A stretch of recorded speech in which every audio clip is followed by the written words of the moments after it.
દેવભૂમિ દ્વારકાના ખંભાળિયામાં ભેળસેળિયાઓ સામે કાર્યવાહી હાથ ધરાઈ છે। લોકોના આરોગ્ય સાથે ચેડા કરતા શખ્સો સામે કાર્યવાહી।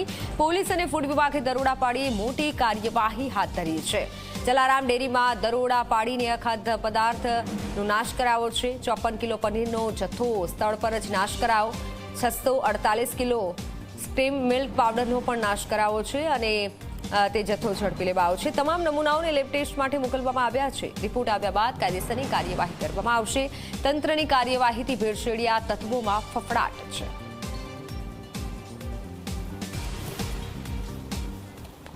જે ચેકિંગ દરમિયાન દૂધ તેમજ અલગ અલગ અન્ય શ્રીખંડ, દહીં, પનીર જેવી ડેરી પ્રોડક્ટ્સ છે એ જથ્થાબંધ મળી આવેલ હતી।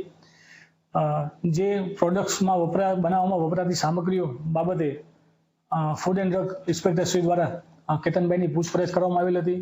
જે પૂછપરછમાં તેઓએ સંતોષકારક ખુલાસો નહીં કરેલ હોય તેમજ તે સામગ્રીઓ બાબતે આધાર પુરાવો રજૂ કરવાનું જણાવતા કોઈ સંતોષકારક આધાર પુરાવો રજૂ કરેલ ન હોય, જેથી તમામ મળી આવેલ પ્રોડક્ટ્સના સેમ્પલો કબજે કરી લેબ ટેસ્ટ માટે મોકલી આપવામાં આવેલ।